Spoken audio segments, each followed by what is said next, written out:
Okay. तो अभी तक बेसिक वाला पार्ट तो देख लिया है आप सब लोगों ने। अब थोड़ा सा एडवांस चीज़ें देखते हैं, या एडवांस भी नहीं, पूरी तरह से थोड़ा इंटरमीडिएट लेवल की चीज़ देखते हैं पार्ट डेवलपमेंट में, किस तरह से और आगे चीज़ होती है इतना करने के बाद में। अब अगर प्रोडक्शन लेवल का देखा जाए, तो जिस तरह से अभी का अप्रोच रहा है हम लोगों का, लाइक जिस तरह से सृष्टि में बताया, 3 फाइल क्रिएट, 1 फाइल क्रिएट करके उसके अंदर एक कार्ड बनाया। इस तरह से आप लोगों ने भी वेबसाइट बनाई होगी पहले भी। तो प्रोडक्शन लेवल पर इस तरह से अभी तो वेबसाइट बनाई नहीं जाती है। तो जो अभी प्रोडक्शन लेवल पे काम होता है, वो most of the time frameworks के साथ ही होता है। अब बहुत से लोग ये सोच रहे होंगे कि फ्रेमवर्क क्या होता है? तो बेसिकली फ्रेमवर्क एक सेट ऑफ रूल्स होते हैं, और फ्रेमवर्क हमको क्या देता है? एक स्ट्रक्चर देता है प्रोजेक्ट का। उसको स्ट्रक्चर बोल सकते हैं, बॉयलर प्लेट भी बोल सकते हैं। ठीक है? और वैसे ही हमारे पास काफ़ी सारे फ्रंट एंड के फ्रेमवर्क होते हैं, बैक एंड के फ्रेमवर्क होते हैं। और जैसे कि फ्रंट एंड के कुछ example like react, angular, view, और उसी में एक एस्ट्रो भी है जो कि हम लोग देखते हैं। एंड देन फिर बैकएंड का और भी फ्रेमवर्क होते हैं लाइक एक्सप्रेस जेएस। अभी हम अपनी स्क्रीन शेयर करके दिखाते हैं आपको। ओके, तो आज हम जिसके बारे में बात करने जा रहे हैं वो मेनली एस्ट्रो के बारे में रहेगा। तो हमारी जो रोड ट्रैक की वेबसाइट है, वो भी एस्ट्रो पर ही बनाई गई है। अब एस्ट्रो क्यों चूज़ किया, कोई अदर फ्रेमवर्क क्यों नहीं चूज़ किया? तो बेसिकली ये सब देखते हैं। तो पहला चीज़ तो देख लिया हमने कि एस्ट्रो एक जावास्क्रिप्ट का फ्रेमवर्क है। ठीक है? एंड देन फिर सेकंड चीज़ क्या है? It enhances vanilla HTML CSS and JavaScript with extra features. तो आप लोगों ने लाइक 11-12 में ज़रूर से कुछ ना कुछ सिंपल सी वेबसाइट तो बनाई ही होगी, जिसमें 1-2 पेज उसमें क्रिएट करते हैं, लाइक एचटीएमएल पेज उसमें क्रिएट करते हैं। एचटीएमएल फाइल उसको बोल लेते हैं।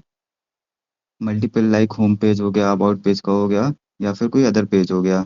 उसके थ्रू फिर हम लोग उसमें बीच में लिंक करके हम लोग उसमें नेविगेट वगैरह भी कर सकते हैं। तो इस तरह से आप लोगों ने किया होगा अभी तक। अगर फॉर इंस्टेंस अगर ये चीज़ करके देखें, तो जैसे अभी हमारे पास में ये है, जिस तरह से सृष्टि ने भी बताया था, अभी तक कैसे करते आए थे? हमारे पास में एक इंडेक्स फाइल होता था, उसके अंदर में लेट्स से हमारे पास में एक हेडर कंपोनेंट है। यहाँ पर कुछ लिंक्स हैं, यहाँ पर like home, and then about, contact, and price. और फिर हेडर के बाद में हमारा एक डिव है, उसके अंदर में सिंपल सा होम पेज है। अब अगर इसी में हमको कोई दूसरा पेज ऐड करना है, तो हम लोग कैसे करते थे? यहाँ पर एक और फाइल क्रिएट करते थे। लेट्स से हमको अबाउट का एक पेज चाहिए, तो यहाँ पर बना देते about dot H T M L. अब यहाँ पर भी सेम चीज़ वही सब करते थे। ये अबाउट आ गया, देन अबाउट पेज, जो भी हमारा हेडर था उसको भी हम लोग वहाँ पे लेके जाएंगे। ये हमारा हेडर आ गया, एंड देन एक डिव के अंदर लिख देते हैं अबाउट पेज। ठीक है? और ये लिंक्स को अगर एक्सेसिबल रखना है, तो यहाँ पे इसका रेफरेंस दे देते हैं, लाइक ये तो स्टार्टिंग पॉइंट ही है, यहाँ पर अपना अबाउट। ओके, अब इसको ओपन करके देखते हैं।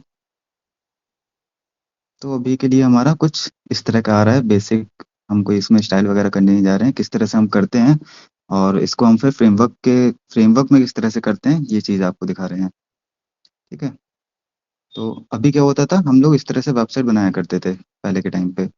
अब एस्ट्रो क्या करता है कि बाय डिफ़ॉल्ट ये स्टैटिक साइट जनरेट करता है। स्टैटिक और डायनामिक क्या होता है आपको पता होगा। फिर भी लाइक अगर स्टैटिक का मतलब होता है कि जो चीज़ एक जैसा रहे, डायनामिक जो टाइम टू टाइम चेंज होता रहता है। ठीक है? तो एस्ट्रो क्या करता है, by default dynamic site generate करता है।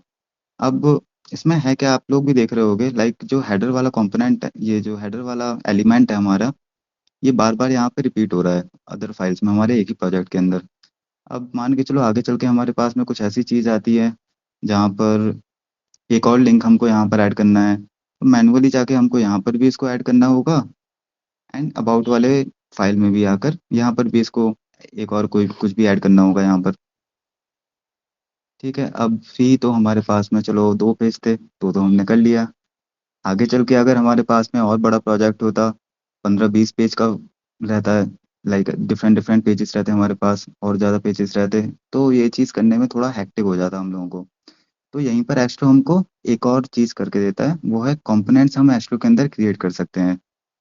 कंपोनेंट अब क्या होता है कि जिस तरह से फंक्शन होता है ना, लाइक फंक्शन को हम एक बार क्रिएट कर देते हैं, उसके अंदर का सारा लॉजिक उस फंक्शन के अंदर लिख देते हैं, और फिर उस फंक्शन को बार बार यूज कर लेते हैं, एक लाइन में ही एक लाइन में ही उसको, तो वहां पे वो सारा फंक्शनैलिटी आ जाता है, बार बार वो पूरा फंक्शन का कोड हम लोगों को लिखने की जरूरत नहीं पड़ती है।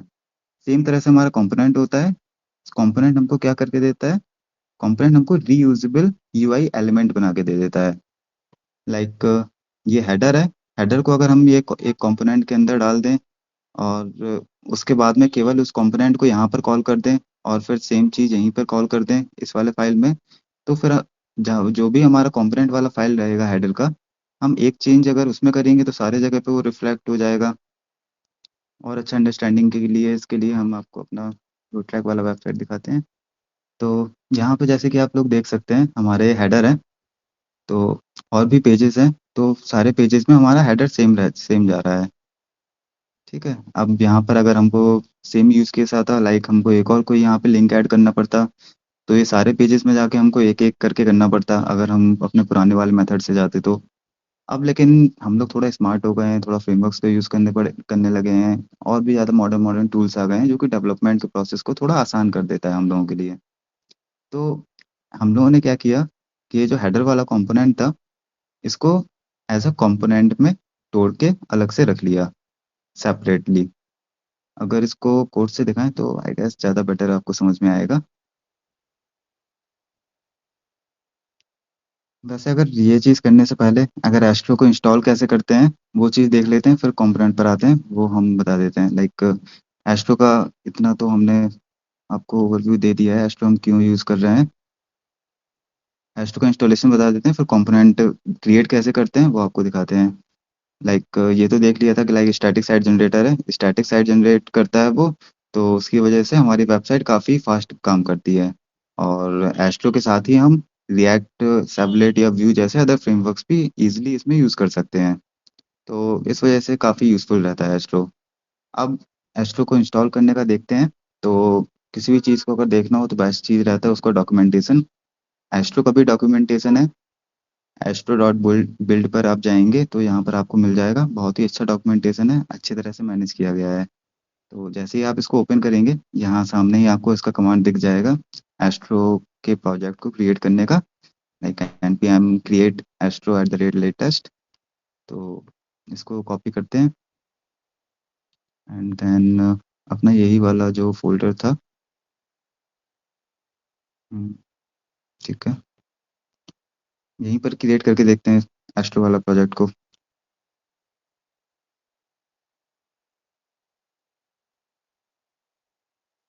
ठीक है, कमांड हमने डाल दिया।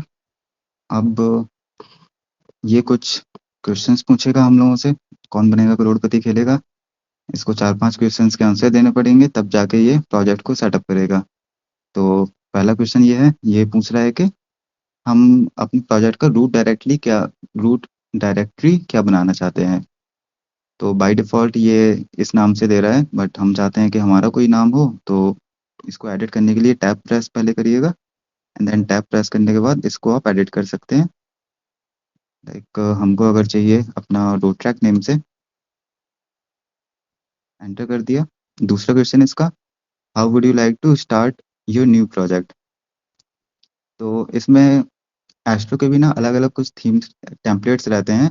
लाइक उनका एक ब्लॉग का टेम्पलेट है, ई कॉमर्स वाला भी टेम्पलेट है, और एक डिफ़ॉल्ट टेम्पलेट भी है, तो वही जो भी अपना डिफ़ॉल्ट वाला है उसी को हम लोग चूज़ कर लेते हैं अभी के लिए। अब ये पूछ रहा है कि क्या हम लोग टाइपस्क्रिप्ट यूज़ करना चाहेंगे। तो टाइपस्क्रिप्ट क्या है, वैसे अगर कुछ लोगों को नहीं पता होगा, तो बेसिकली टाइपस्क्रिप्ट ना जावास्क्रिप्ट की ही तरह एक लैंग्वेज है। और देखा जाए तो जो टाइपस्क्रिप्ट है वो जावास्क्रिप्ट का सुपरसेट है। जितना भी फंक्शनैलिटी जावास्क्रिप्ट के अंदर रहती है वो सारी टाइपस्क्रिप्ट के भी अंदर रहती है। बट यहाँ पर हम लोगों को, अनलाइक जावास्क्रिप्ट, यहाँ पर हम लोगों को हर चीज़ का टाइप भी देना होता है। तो ये चीज़ यहाँ पे एक्स्ट्रा रहती है। जावास्क्रिप्ट जब आप कर रहे होंगे तो वहाँ पर आप लोग कभी भी टाइप किसी भी वेरिएबल का या किसी फंक्शन का मेंशन नहीं करेंगे, लेकिन टाइपस्क्रिप्ट में ये स्ट्रिक्टली आपको देना पड़ता है, तो काफ़ी सही रहता है परफॉर्मेंस के हिसाब से। तो हाँ, यहाँ पे हम लोग इंस्टॉल कर लेते हैं इसके साथ भी टाइपस्क्रिप्ट। और ये पूछ रहा है हाउ स्ट्रिक्ट, सो टाइपस्क्रिप्ट भी, तो जितना इसका रिकमेंड कर रहा है उतना ही कर लेते हैं। Install dependencies, yes. Initialise a new git repository, तो गिट रिपॉजिटरी एक इस प्रोजेक्ट में इनिशियलाइज करने के लिए पूछ रहा है। तो यहाँ पर हम ये चीज़ बाद में कर लेंगे, तो इसको नो बोलते हैं। देन सारे क्वेश्चंस इसके ख़त्म। अब यहाँ पे इसने प्रोजेक्ट क्रिएट कर दिया। तो ये हमारा प्रोजेक्ट आया रोड ट्रैक वाला। हमने उसको स्टार्टिंग में ही बोला था कि हम ये रोड ट्रैक फोल्डर के अंदर में जाते हैं। अगर आप चाहते हैं कि यहाँ पर बिना फोल्डर के ही ये बन जाए तो स्टार्टिंग में आप केवल एक डॉट दे देना, तो यहीं पर ही सारी फाइल्स ओपन हो जाएगी, किसी फोल्डर के अंदर नेस्टेड नहीं होगा वो। ओके। तो इतना सारा कुछ एस्ट्रो ने बना के दे दिया हमको। तो क्योंकि ये फ्रेमवर्क था तो उसने हमको एक स्ट्रक्चर दे दिया और कुछ रूल्स भी दे दिए कि इन रूल्स के साथ अब हमको आगे का डेवलपमेंट करना होगा। तो अब देखते हैं कि सबसे पहले क्या दिया। तो डॉट वी एस कोड तो ऑब्वियसली वी एस कोड का ही है, ये चीज़ एस्ट्रो ने नहीं दिया है, ये वी एस कोड ही इंजेक्ट करता है। अब एक हमारे पास में पब्लिक फोल्डर है। पब्लिक फोल्डर के अंदर क्या होता है कि जितने भी हमारे स्टैटिक एसेट्स रहते हैं, लाइक हमारा इमेजेस हो गया या कोई अदर चीज़ हो गई जो कि स्टैटिक है, वो हम इस पब्लिक फोल्डर के अंदर डालते हैं। उसके बाद में एक हमारा सोर्स सोर्स फोल्डर है। सोर्स फोल्डर देखते हैं, उसके उसके पहले कुछ ये भी फोल्डर्स देख लेते हैं। लाइक एक गिटहब नोड है, ये गिटहब के लिए रहता है। लाइक अगर आप गिटहब की रिपॉजिटरी को, गिटहब की रेपो को इनिशियलाइज करेंगे तो आप लोग नहीं चाहेंगे कि आपके सारा फाइल्स गिटहब पर जाएं। लाइक कुछ इंपॉर्टेंट फाइल्स रहती हैं जो आप चाहेंगे कि आप ही के सिस्टम में रहे, कुछ confidential files, for example dot env files, उसमें आपका एपीआई की वगैरह रहता है, तो वो आप गिटहब पे नहीं डालते हैं, तो यहाँ पर आप लोग उसको मेंशन कर सकते हैं, तो वो चीज़ फिर गिटहब पे नहीं जाएगी। अब ये एस्ट्रो एस्ट्रो की कॉन्फ़िग वाली फाइल है यहाँ पे। अभी तो ये खाली है, आगे चल के और भी इसमें मेंशन कर सकते हैं। एंड देन फिर पैकेज डॉट जेसन है, इसमें हमारी सारी डिपेंडेंसीज इंस्टॉल होती हैं। एस्ट्रो क्या क्या यूज़ कर रहा है, किस तरह से कर रहा है, सारा चीज़ यहाँ पे रहेगा। एंड देन फिर रीडमी फाइल है। रीडमी फाइल में सारा कुछ दिया होगा, किस तरह से एस्ट्रो को रन करना है, बिल्ड करना है, सारा कुछ यहाँ पे रहेगा आपका। ये T S config dot JSON file है। टी एस कॉन्फिग फाइल में जो हम लोगों ने टाइपस्क्रिप्ट इंस्टॉल किया था उसका कॉन्फ़िगरेशन इस फाइल के अंदर रहेगा। एंड देन फिर ये जो नीचे के फाइल्स हैं ये तो स्टार्टिंग में ही था, ये एस्ट्रो के प्रोजेक्ट का पार्ट नहीं है। और साथ ही में अभी ये डिपेंडेंसी इंस्टॉल होने के बाद में हमारे पास में एक नया फोल्डर आ गया, नोड मॉड्यूल्स। नोड मॉड्यूल्स क्या होता है, ये जो एस्ट्रो फ्रेमवर्क है, ये किस चीज़ के ये किस चीज़ से काम कर रहा है, इसकी भी कुछ ना कुछ डिपेंडेंसीज होगी जिससे ये लाइक बिल्ड करता है, हमको कंपोनेंट्स बनाने की फ्रीडम देता है। इसका भी कुछ डिपेंडेंसीज होता है। उसके लिए ये सारा डिपेंडेंसी जो एच2 का डिपेंडेंसी होगा वो यहाँ पर नोड मॉड्यूल्स फोल्डर के अंदर रहेगा। अब एक इम्पॉर्टेंट चीज़ ये है, अब एस्ट्रो को इंस्टॉल करने के लिए जो हमने ये कमांड रन किया था यहाँ पर, अ, ये वाला npm create astro at the rate latest, इसको रन करने के लिए आपके सिस्टम में एक चीज़ और होनी चाहिए, वो है नोड जेएस। अगर नोड जेएस देखें तो सिंपली गूगल पर जाना, नोड सर्च करना, टॉप पर आ जाएगा नोड जेएस। तो यहाँ से आप लोग LTS वर्जन इसका डाउनलोड कर सकते हैं। नोड जेएस क्या होता है कि नोड जेएस हमारा जावास्क्रिप्ट का रन टाइम इन्वायरमेंट होता है। जिस तरह से जावास्क्रिप्ट का एक इन्वायरमेंट ब्राउज़र में रहता है, ब्राउज़र में हम लोग जावास्क्रिप्ट को रन कर सकते हैं, तो उसी तरह से अगर जावास्क्रिप्ट को हम लोगों को अपने लोकली सिस्टम में रन करना है तो नोड जेएस की हेल्प से हम लोग रन कर सकते हैं। तो अगर आपको एस्ट्रो को इंस्टॉल करना है या कोई अदर जावास्क्रिप्ट के फ्रेमवर्क को इंस्टॉल करना है, तो सबसे पहला प्रायोरिटी इसका आपका यही रहेगा कि सबसे पहले आपको नोड जेएस को ही इंस्टॉल करना होगा। ठीक है। तो ये तो हो गया हमारा बेसिक फ़ोल्डर। हाँ, अभी ये सोर्स फ़ोल्डर रह गया, जो कि सबसे मोस्ट इम्पोर्टेंट फ़ोल्डर है।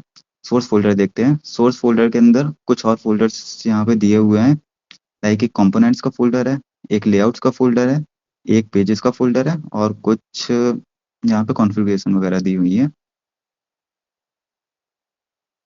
जो हम लोग अभी बात कर रहे थे कंपोनेंट की, लाइक रीयूजेबल कंपोनेंट की, जिसको हम बार-बार यूज़ कर सकते हैं अलग-अलग जगह। जितने भी कंपोनेंट्स होते हैं, वो सारे इस कंपोनेंट के फ़ोल्डर के अंदर आते हैं। और हम लोग अपने अ, हम लोग अपने प्रोजेक्ट का एक लेआउट भी डिफ़ाइन कर सकते हैं।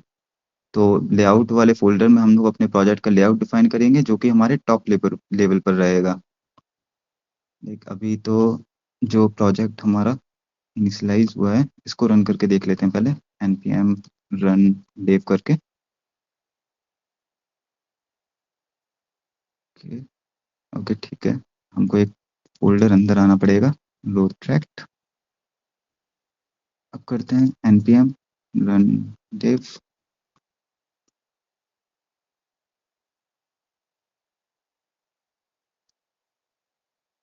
ठीक है। हाँ, तो लेआउट में ये बता रहे थे, जो टॉप लेवल पर हमारा स्ट्रक्चर रहेगा, वो ये इस लेआउट के अंदर डिफाइन होगा। अभी तो ज़्यादा कुछ है नहीं है इस लेआउट के अंदर, लाइक हमारा ये आप HTML देख पा रहे होंगे। इस तरह से नॉर्मली यहाँ पर भी हम लोगों ने HTML लिखा था, इसी तरह से। तो टॉप लेवल पर हमारा लेआउट रहेगा, सारे यहाँ पे मेटा टैग्स वगैरह दिए हुए हैं। एंड देन फिर बॉडी के अंदर ये एक स्लॉट है। स्लॉट क्या है, कैसे काम करता है, इसको भी अभी देखते हैं। तो अभी के लिए हमारी वेबसाइट लॉन्च हो चुकी है यहाँ पर। ओके, तो स्टार्टिंग में आपका एस्ट्रो का प्रोजेक्ट कुछ इस तरह का दिखेगा। आपको फिर इसमें और डेवलपमेंट करना है, तो ये लेआउट वाली चीज़ को अलग करके आप अपनी चीज़ें इसमें डाल सकते हो। ओके, एंड देन फिर आता है पेजेस का। अब हर प्रोजेक्ट में मल्टीपल पेजेस रहते हैं। होम का पेज अलग रहता है, अबाउट का पेज अलग रहता है। लाइक हमारा रोड ट्रैक की वेबसाइट में भी डिफरेंट पेजेस हैं।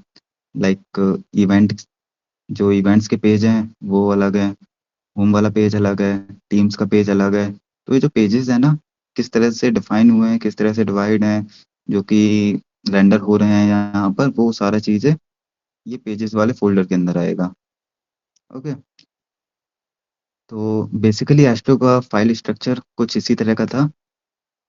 ठीक है, तो ये बात तो रही अपना बेसिक एस्ट्रो की। एस्ट्रो हमने देख लिया क्या होता है, एक फ्रेमवर्क है और किस तरह से सेटअप करते हैं एनपीएम के थ्रू। और इसको रन करने के लिए npm रन dev हम लोग रन कर देंगे, तो हमारा एस्ट्रो का प्रोजेक्ट ओपन हो जाएगा।